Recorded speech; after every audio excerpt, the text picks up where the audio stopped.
Castro Urdiales, 28 de septiembre de 2019. Nos situamos en la pequeña localidad cántabra de Castro Urdiales, un municipio costero situado en el norte de España que apenas cuenta con 32.000 habitantes. Son las 2 de la madrugada y en el número 5 de la calle Santa Ana, Ana María se levanta y se dirige hacia su cocina. Allí conserva un paquete que Carmen, una compañera del cuadro de baile flamenco del que ambas son miembros, le dio hace meses para que se lo guardara, y ahora se decide a abrirlo. Al parecer, la caja contiene varios juguetes sexuales de la pareja de Carmen, Jesús, y a esta le da vergüenza que la Guardia Civil pueda verlos durante el registro que van a hacer a su vivienda. Y es que Jesús Mari, vasco de nacimiento y de 67 años, lleva desaparecido desde febrero y su familia ha interpuesto la pertinente denuncia por desaparición. Por ello, uno de los pasos en la investigación de la policía es registrar la vivienda donde Jesús convivía con Carmen, de ahí que ésta no quiera que encuentren un contenido que le da pudor y por eso le pidiera a su amiga que se lo guardara. Ahora, días después, Ana María se decide a abrir el paquete porque desprende un hedor repugnante y fuerte que ya no puede soportar más, así que necesita comprobar qué hay dentro y deshacerse de ese olor. Desenvuelve el papel de regalo que cubre la caja con cuidado y la abre, pero allí no encuentra ni consoladores, ni bolas chinas u otro tipo de juguetes sexuales, tal y como esperaba ver, sino algo grande cubierto por bolsas. Las destapa también y al hacerlo descubre una cabeza humana quemada y en avanzado estado de descomposición, de la cual prácticamente solo quedan los huesos. Tras el hallazgo, conmocionada, la pobre Ana María sufre un ataque de pánico y pide ayuda a su hermana, Carmen Mendoza, que también se encuentra en el domicilio. La hermana, al ver su estado y comprobar con horror el contenido de la caja, avisa a la propietaria de la caja, Carmen Merino, y llama a los servicios de emergencias para que presten auxilio a Ana María, que seguirá sumida en una crisis de ansiedad durante varios días más.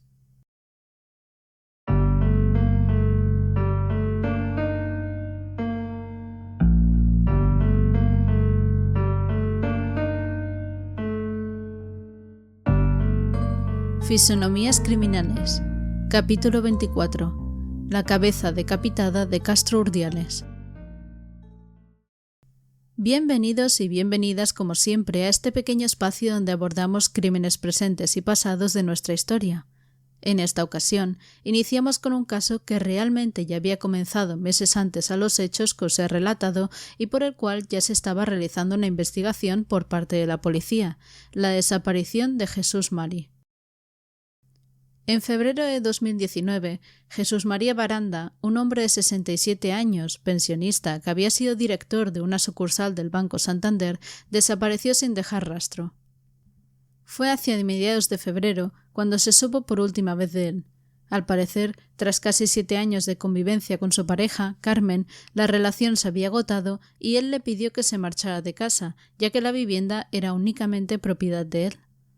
La relación a aquellas alturas ya no tenía ningún sentido. Él se veía con otras mujeres y Carmen había entablado una especie de acercamiento con otro hombre, así que Jesús decidió poner fin ese día a su relación y pedirle que abandonara la vivienda. No obstante, Carmen se negó y a pesar de que él insistió, se mantuvo en sus 13 y no se fue. A partir de entonces, ya nada más se supo de Jesús. Ya sabéis que me gusta ser bastante meticulosa con el contexto que rodea los casos y por intentar hacer las cosas por partes y lo más cronológicamente posible para que podamos imaginar toda la secuencia completa de los hechos, teniendo en cuenta, además, los detalles más relevantes. Así que veamos primero quiénes eran estas dos personas, qué relación tenían y posteriormente analizaremos esta desaparición. Carmen Merino, de 61 años en aquel entonces, había nacido en Utrera, Sevilla, en 1958. Siendo aún muy pequeña, la familia se mudó a Cádiz y pasó allí su infancia, pero poco después su padre, que era policía nacional, fue trasladado al País Vasco durante los años 80 para luchar contra ETA. De hecho, no fue solo, sino que algunos familiares viajaron con él y luego se quedaron allí en lugar de volver a Andalucía. Por ello, Carmen aún conservaba familia en el norte. Estando aún en Cádiz, se casó por primera vez con Fernando, hijo de un conocido y próspero comerciante del centro histórico, y tuvo 2 hijos con él, pero al poco tiempo se separaron ya que el negocio familiar empezó a flaquear y poco después enviudó, ya que Fernando padecía un cáncer de garganta que acabó por derrotarle solo un año después de la separación. Más tarde tuvo un segundo matrimonio allí, pero la relación falló y simplemente se separaron. Por azares del destino, Carmen decidió mudarse al norte tal y como había hecho su padre y su propia hermana, que residía en Castro Urdiales, así que decidió vivir también en esta localidad. Al poco de estar establecida, tal vez añorando sus raíces, se unió a la Casa de Andalucía, una asociación cultural sin ánimo de lucro en la que bailaba sevillanas, cantaba y se relacionaba con personas de su misma salsa, por así decirlo, algo que le sirvió casi como una terapia porque al parecer sufrió varios episodios depresivos por aquella época. Unos episodios que vinieron provocados por sus propios problemas con la justicia, ya que tenía 2 antecedentes penales por estafa. Una en 2013, cuando convenció a 2 hombres en Galicia para que le dieran dinero y después no lo devolvió, y otra en 2017, cuando primero entró en casa de su tía y de su pareja y se hizo con documentación bancaria de 300 euros, y más tarde, una vez que esa pareja se rompió y ella se fue a vivir con su tía a Cádiz, estafó al hombre 6.600 euros. Una joyita de mujer.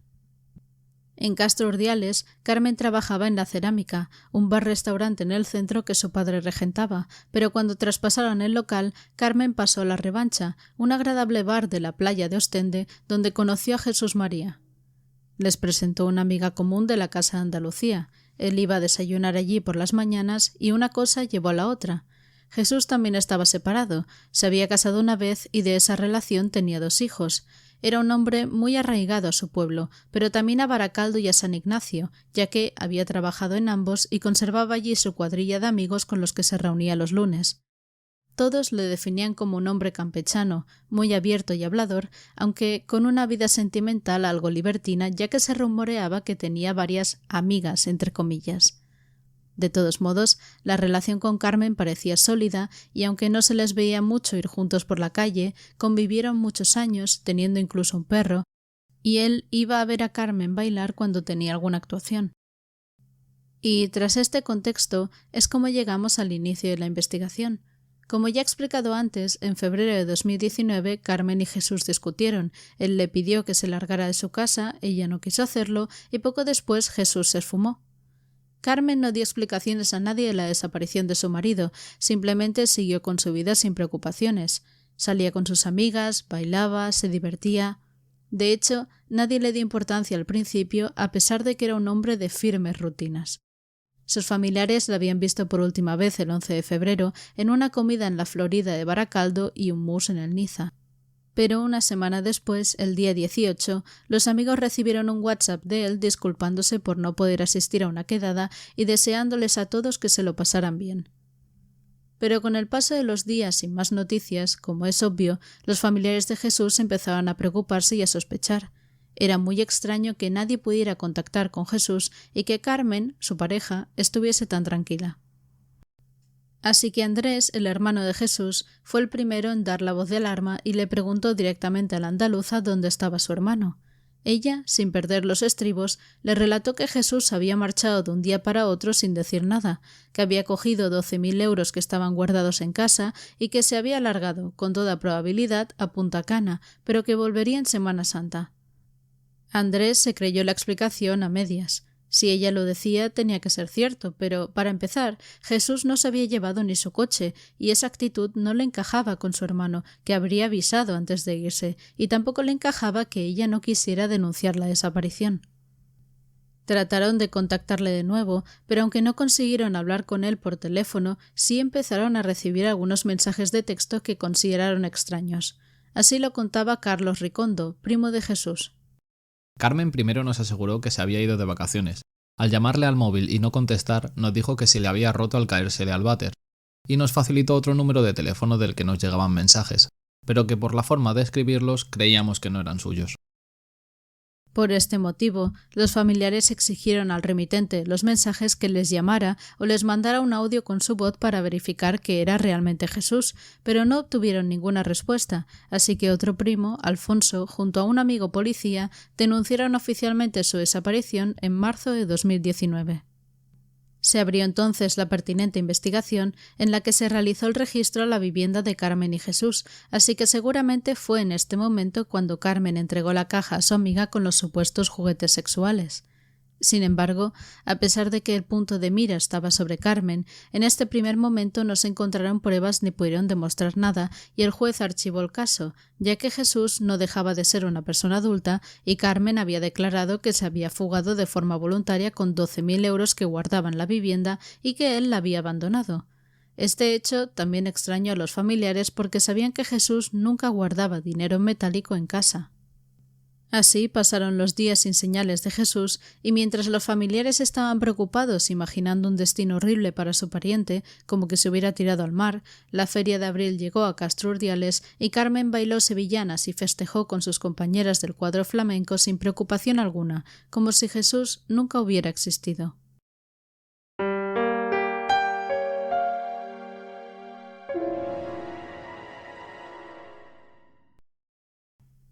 Llegamos entonces a la madrugada del 28 de septiembre de 2019, cuando Ana María decide abrir la caja porque suelta un hedor horrible, encuentra una cabeza humana en descomposición y sufre un ataque de ansiedad por el que tiene que ser atendida de emergencia. A partir de aquel momento, el número 5 de la calle Santa Ana se llenó por completo de ambulancias y coches policiales, ya que los servicios de emergencias, al comprobar el hallazgo, alertaron a la comandancia de la Guardia Civil. La cabeza, aunque todos podían intuir que era de Jesús, fue enviada de inmediato al Instituto de Medicina Legal de Santander para confirmar su identidad, ver cuáles fueron las causas de la muerte y cuándo ésta se produjo.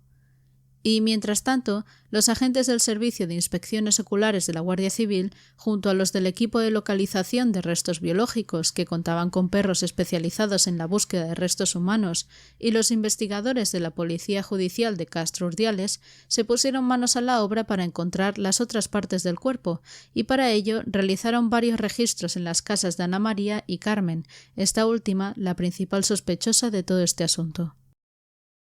De hecho, la misma mañana del 28 de septiembre, Carmen Merino fue detenida en su domicilio, en el edificio Marllana número 12 de la calle Padre Basabe, acusada de un presunto homicidio.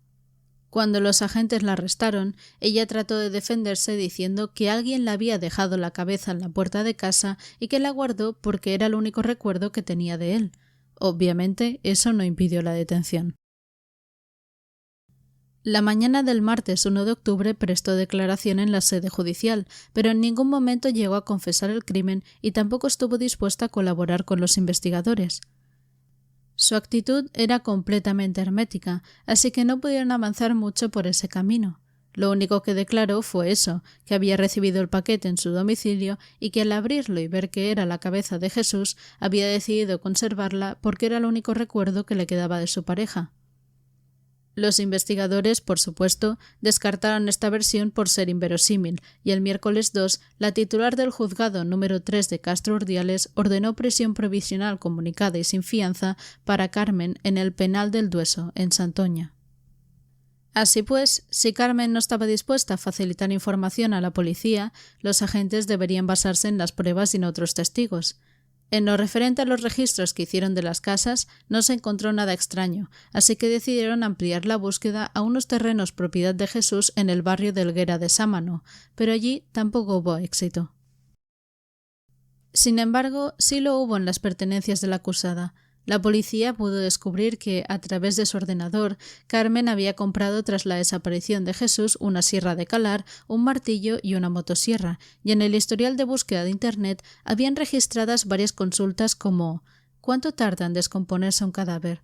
Si mi marido desaparece, ¿sigo cobrando la pensión?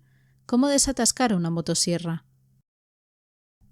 Además, tras presentarse la denuncia por desaparición de su pareja, Carmen había instalado un nuevo sistema operativo en su ordenador, lo que indica que podría haberlo hecho en un intento de eliminar pruebas contra ella. Por otro lado, cuando analizaron los mensajes de WhatsApp enviados supuestamente por Jesús tras su desaparición, se probó que los mensajes se habían efectuado mediante repetidores, todos ellos situados en el área urbana de Castro Urdiales. A ello se le sumaba otra prueba, y es que en la tarjeta de crédito de Jesús constaban un total de 25 reintegros de 600 euros, en total 15.000 euros, realizados en cajeros automáticos entre marzo y septiembre de 2019. No hubiera sido tan extraño de no ser porque en esa época Jesús ya estaba desaparecido. Por otro lado, del análisis de la bolsa que contenía la cabeza se extrajeron 7 huellas dactilares de Carmen, pero ninguna de su amiga. Asimismo, las declaraciones de los testigos también fueron de gran utilidad, sobre todo la de la señora de la limpieza de Carmen. Gracias a ella, los agentes tuvieron conocimiento de que, tras la desaparición de su pareja en febrero, Carmen encargó la limpieza en profundidad de su casa porque ella tenía lumbago y no podía realizarla, aunque realmente se encargó del gran grueso del trabajo y solo requisó una cosa de la empleada. Cuando ésta llegó a la vivienda, se encontró junto a la puerta de entrada con varias bolsas de basura de plástico negras, grandes y pesadas, y Carmen le pidió que metiera las bolsas en el coche y que las tirase donde pudiera. La empleada destacaba en su declaración que aquel día no había visto a Jesús. A raíz de esta declaración, los investigadores empezaron a sospechar que en esas bolsas cerradas podía ir el cuerpo de Jesús, así que empezaron a buscar, con pocas esperanzas, el resto del cuerpo del fallecido en el vertedero de Meruelo, y digo pocas esperanzas porque ya habían pasado meses. Y os avanzo que lamentablemente esta búsqueda fue infructuosa, así que los agentes decidieron requisar el Audi que estuvo utilizando Carmen desde la desaparición de Jesús, pero no trascendió nada más de esta información, así que intuyo que tampoco encontrarían nada ahí. Mientras tanto, los resultados practicados al cráneo determinaron que éste efectivamente correspondía a Jesús María Baranda. La identidad pudo confirmarse gracias al análisis de sus piezas dentales, que coincidían con tratamientos dentales previos y pruebas de ADN. La autopsia del cráneo indicó que éste había sido extraordinariamente manipulado y, aunque no pudieron determinar la causa de la muerte, se rechazó que falleciera por causas naturales y se estimó más bien una muerte violenta debido al resto de lesiones que presentaba el cráneo. La médico forense que examinó el cráneo señaló, además, que los restos óseos estaban en malas condiciones debido a esa manipulación, por lo que advirtió que el estudio forense tuvo una gran limitación. En añadido, se encontraron 37 pelos adheridos al cráneo de la víctima, de los que no pudieron determinarse su procedencia. Por otro lado, la autopsia también determinó que Jesús había tomado diazepam antes de morir. La teoría de los forenses era que muy probablemente la víctima había ingerido una dosis alta de este ansiolítico que produce un estado cercano al coma o a un sueño profundo si se toma en exceso. Y respecto al estado general del cráneo, inicialmente se pensó que había sido hervido para evitar así el mal olor de la descomposición, pero varios análisis posteriores determinaron que fue quemado, ya que presentaba manchas negruzcas atribuibles a la acción directa de las llamas. La violencia y la fuerza extrema que requiere la decapitación de un cuerpo, además del macabro y esmerado tratamiento que recibió la cabeza tras ser desmembrada del cuerpo, hicieron que la policía sospechara que Carmen quizá había contratado a unos sicarios para que hicieran el trabajo sucio. Esa hipótesis encajaba con el hecho de que hubiera retirado tanto dinero del banco en poco tiempo y con que hubiera recibido la cabeza metida en una caja en su domicilio. Pero lógicamente fueron suposiciones que nunca pudieron probarse y que tampoco me terminan de encajar, porque Carmen fue retirando el dinero progresivamente durante meses y la empleada de la limpieza tiró aquellas bolsas de basura pesadas en febrero, y sinceramente dudo que los sicarios acepten pagos a plazos. Lo que también se rumoreaba entre los vecinos era que Carmen había guardado la cabeza en una caja y se la había entregado a Ana María, su amiga, ya que sospechaba que ésta estaba teniendo una aventura con Jesús y quería darle un escarmiento. La cuestión es que, para el móvil del asesinato, la policía suponía que debía ser meramente económico. Carmen no trabajaba en ese momento, no tenía ningún tipo de ingresos, así que dependía completamente de Jesús económicamente. Además, ya había tenido problemas de dinero en el pasado, con el tema de las estafas que os he comentado antes. y las búsquedas en su ordenador sobre si seguía cobrando la pensión si su marido desaparecía la delataban. Mientras Jesús solo estuviera desaparecido, no muerto, podía seguir cobrando tranquilamente su pensión y, según pudieron comprobar los investigadores, tenía acceso a su cuenta bancaria y había seguido disponiendo de ella.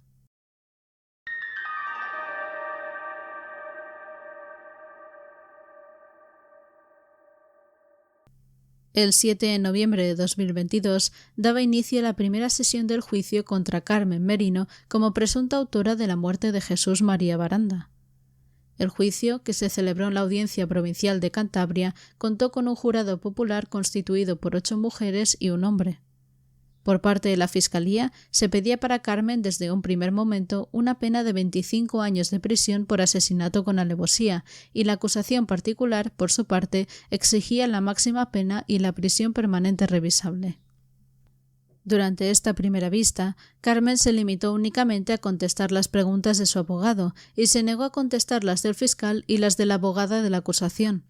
Así, en sus declaraciones comenzó negando que entregara una caja con la cabeza de Jesús a una amiga suya para que se la guardara en su casa. Por el contrario, indicó que le había dado un paquete en el que tenía juguetes sexuales, pero el cráneo no, en ningún momento. Explicó que decidió dar la caja a su vecina para evitar la vergüenza de que la Guardia Civil la encontrara durante el registro en su domicilio. Respecto a las búsquedas en Internet que la comprometían, negó haber realizado búsquedas en su ordenador relacionadas con la descomposición de cadáveres, cómo desatascar una motosierra o cómo cobrar la pensión en caso de desaparición de su pareja, y afirmó que tanto su vecina como el hermano de Jesús tenían acceso a su casa y a su ordenador.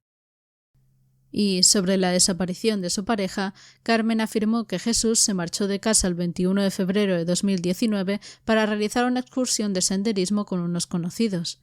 Según su testimonio, él preparó su maleta el día anterior y se fue sin dar más explicaciones. Después relató que volvió a ver a Jesús el 10 de marzo y que en esta ocasión él regresó al domicilio con un aspecto descuidado y muy nervioso. Según su versión, se llevó 12.000 euros que estaban guardados en el trastero y se marchó nuevamente con sus amigos, quienes supuestamente le esperaban para otra excursión. Merino expresó que, a pesar de insistir y llorar, esa fue la única explicación que recibió sobre su partida. Me choca porque creo que esta nueva versión de los hechos que dio durante el juicio era completamente inédita. Hasta el momento se había limitado a decir que su pareja se había ido de viaje a Punta Cana, pero en ningún momento había explicado a nadie que la había vuelto a ver, así que me huele a una sacada de manga monumental, solo que no logro comprender qué ganaba con esta nueva versión más allá de otorgar aún menos credibilidad a su confesión. Pero en fin. Al día siguiente, durante la segunda sesión, varios amigos, familiares y personas cercanas a la pareja testificaron también y contradijeron la versión de Carmen, sobre todo el primo del fallecido, quien denunció su desaparición en abril de 2019 y que describió su relación como fatal y afirmó que Jesús no estaba a gusto, mientras que otros amigos dijeron que se quejaba de ella o que tenían discusiones en público. Carmen, por su parte, afirmó que tenían cosas malas como cualquier matrimonio, pero que su relación era buena y ambos necesitaban mucho amor y se fueron equilibrando, y aseguró que cuando Jesús se fue se quedó destrozada. En el resto de sesiones se escucharon los testimonios de testigos adicionales, como la vecina que recibió la caja y testificó que la acusada le entregó una caja pidiéndole que la guardara sin abrirla. Tras varios meses sin recogerla, decidió abrirla porque desprendía mal olor y encontró en su interior el cráneo de Jesús envuelto en varias bolsas. También testificaron los peritos informáticos que analizaron los supuestos mensajes que había enviado Jesús, se presentaron las pruebas encontradas en el ordenador de Carmen, los agentes encargados de la investigación detallaron las pruebas encontradas en el domicilio de la acusada y las inconsistencias en su versión de los hechos, y por último, los expertos forenses explicaron que no se pudo determinar la causa exacta de la muerte de Jesús debido al estado en el que se encontró el cráneo y la ausencia del resto del cuerpo. Finalmente, el 18 de noviembre de 2022, tras casi 10 horas de deliberación y tras pedir que se modificara el enunciado de una de las 13 cuestiones sobre las que se tenían que decidir, el jurado emitió su veredicto. La principal duda que surgió para resolver el veredicto de culpabilidad o no culpabilidad era sobre la siguiente frase. En el mes de febrero del año 2019, en día no determinado, María del Carmen Merino causó intencionadamente la muerte de Jesús María Baranda. Lo que hacía vacilar al jurado era precisamente el verbo causó, que solicitaron sustituir por participó. Y aunque pueda parecer una cuestión banal, no lo es, ya que en un verbo se está acusando directamente de asesinato a la persona y en el otro no se le acusa tan directamente, o al menos se le quita parte de la responsabilidad, y yo creo que esta decisión debió venir motivada por la hipótesis que se había llegado a formular de que Carmen podía haber contratado a unos sicarios para matar a Jesús y que no quisieron descartar en base a las pruebas. El magistrado, ante la petición de cambio, pidió que indicaran en qué grado estimaban que Carmen había participado en la muerte de Jesús, si como autora o como cómplice. Finalmente, el jurado se decantó por 8-1 por considerar que participó como autora en la muerte, y argumentó esta decisión en la clara intencionalidad que había mostrado Carmen en sus búsquedas por Internet en los meses previos a la desaparición de su pareja. Pero esto fue un punto clave porque el veredicto del jurado no calificó los hechos de asesinato, ya que consideraban no probado, por 7-2, que Carmen suministrara a Jesús una elevada dosis de diazepam para acabar con su vida, eliminando así cualquier posibilidad de defensa, es decir, que actuara con alevosía. Lo que sí que se estimó probado por unanimidad fue que la acusada actuó con la intención de aprovecharse económicamente de los bienes y el dinero de Jesús, al haber sido nombrada heredera universal por éste en su testamento. Así, según el veredicto, Carmen cometió un homicidio con el agravante de parentesco. Tras la lectura, el fiscal, que solicitaba 25 años de cárcel por un asesinato con alevosía y agravante de parentesco, pidió que le impusieran 15 años de cárcel, el máximo por homicidio con agravante de parentesco. La defensa, por su parte, solicitó la absolución al considerar que no se había podido acreditar en el juicio de qué y cómo murió Jesús, así que pedía el mínimo para este delito, 12,5 años. Finalmente, el viernes 9 de diciembre de 2022, Carmen fue condenada a 15 años de cárcel por homicidio con agravante de parentesco. Además, en concepto de responsabilidad civil, la acusada fue condenada a pagar una indemnización de 18.000 euros al hermano de la víctima y de 20.000 euros a cada uno de sus 2 hijos. El magistrado consideraba probado que la mujer había participado de forma activa en la ejecución de los hechos que causaron la muerte de quien era su pareja, con la intención de aprovecharse económicamente de los bienes y el dinero de él. Por el contrario, señalaba que no se había probado que le suministrara previamente una elevada dosis de diazepam para acabar con su vida, lo que descartaba el delito de asesinato. La sentencia añadía que el cúmulo de pruebas de naturaleza indiciaria junto al hallazgo de la cabeza y el resultado de las periciales practicadas llevaban a considerar probado que la acusada había matado a su pareja.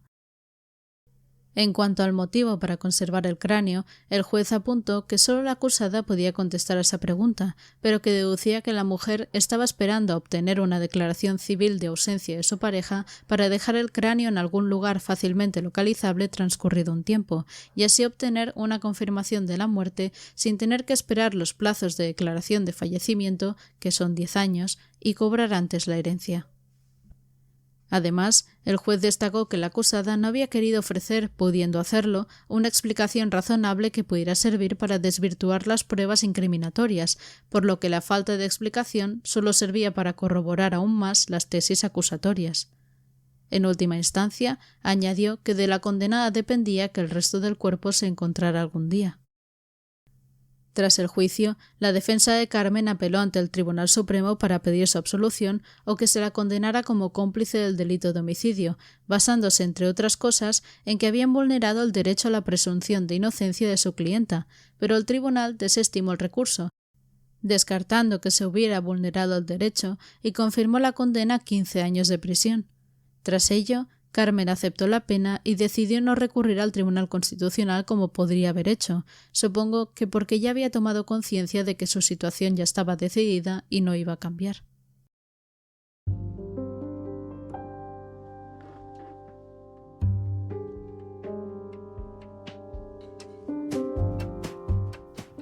He aquí el final del caso de la cabeza decapitada de Castro Urdiales. Un caso que nos enfrenta cara a cara con la parte más oscura de las relaciones humanas, cuando la confianza se convierte en manipulación y la convivencia en una trampa mortal.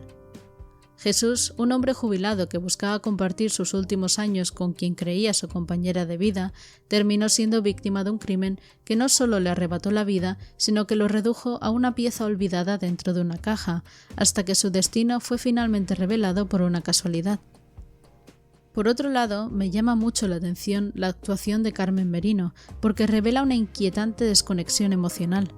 A lo largo de todo el proceso judicial permaneció completamente impasible y su falta de colaboración con la justicia, sus versiones contradictorias y el intento de mantener una narrativa surrealista dan a entender que es una persona capaz de sostener la mentira frente a todos los indicios de culpabilidad. Y, desde luego, este caso nos invita a reflexionar sobre cómo, incluso en los entornos más íntimos, puede ocultarse el peligro. Sin nada más que añadir, nosotros nos vemos en el próximo episodio con un caso del siglo XX. Muchas gracias por escucharme.